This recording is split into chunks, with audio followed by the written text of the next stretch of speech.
Yewe ngeneza ukuthi impela siphila lapha kungizwe emlando umfowethu wamchuno njengoba ke seveza ukuthi ngesonto kuzohambela lapha ke eGoli ke endaweni ke yakwaMayimayi emva kwamahebezi ke aqinele phana ke izinkundleni ke zokuxhumana lapha ke ezithi ke impela ke labo ke abathandana ngobulilo bodwa bezobedibene phana kaMayimayi ke futhi ke bedle yona ke imivunulo ke yakwaZulu kanti ke ngeneza ukuthi impela kungizwe emlando umchuno uthi cha impela ke ufuna ukuthi lokhu ke akwinese futhi ke akubone ke ngawo ke usi aphinde ke futhi ke abone ke bona ke labantu ke abazoke beharisha kumbe ke beqashisa ngayo lemivunulo kubona ke labo ke abathandana ngobulili bodwa kanti ke wenganeza ukuthi impela kube kusho nje lokhu ke ebekhulumisana ke naye uMavava njengoba kuMavava ke eze wambonisa wathi cha yabona ke mfuka mchuno ke macingwane ukuthi mina ke benguwena ke bengeke ngize ngisondele kuleya ndawo ngoba ke uzogcina ke sobona ke izinto ke ongeke uze uzithana ugcine ke sowenza ke ngenye ke indlela ke ongamele ke wenze ngayo ongaholela ukuthi ke uzithole ke usosenkingeni ke futhi ke enkulu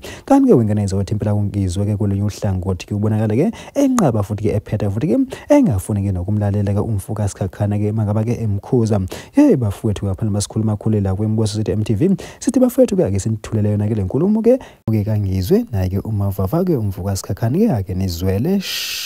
ngizonyukela eGoli ngifuna ukuthi lokho abakuhlela ngiyokubona ngamehlo ngithule nje ngibuke ukuthi ngempela ukhona yini umuntu owemvunulo ongaherishisa izitabani lapha eGoli ayinikeze imvunulo zishika cha Ciwane ngeke phela uvimba abantu ibhizinisi phela lokuthi baqashise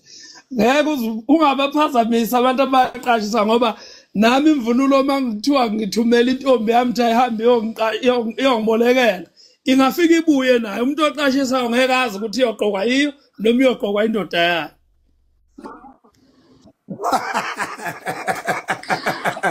cha mkhaya vuma lapho ngifuna ukuyosibuka nje lezo simo ngifuna ukubuka izitabani angini manje ngifuna ukuthi ngibuye ngikhulume ngento engiyaziyo ngifuna ukuwitnessa ihistory ukuwitnessa ihistory ethi ngiyibonile izitabani zevunulo ngemvunulo kaZulu zatshikisa ngayo kwaMayimayi nesonto njengoba zihlelile angisho ukuthi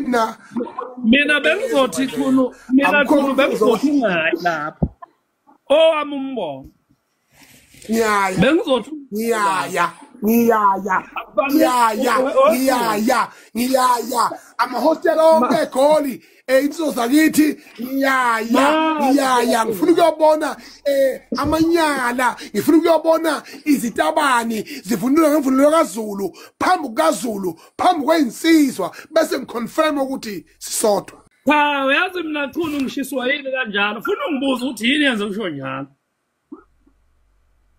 ngoba ngiyasho ngithi nowami umbono ubuzothi hayi ungayi ungafani nomuntu wesifazane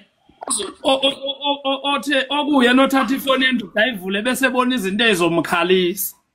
ngoba uzoya lapha ufike lento othi uyayibona uyibone yenzeka mhlawumbe ugcina usuwenza into errong ngokucasuka noma ngokubuka abantu abambonisa uMacingwane mina angivumelani nokuthi asukela ahamba eGoli pheka ukuthi kunokukhuluma njengalokho ngoba lento athi uyayibona uzofika ayibone inhliziyo kayiphakela mhlawumbe enza into errong naye ehlelwe into errong noma kugcine kwenzeka into errong kuyena kungcono ukuvikela kunokwelapha abafowethu leyo kuya angiyiboni mina kahle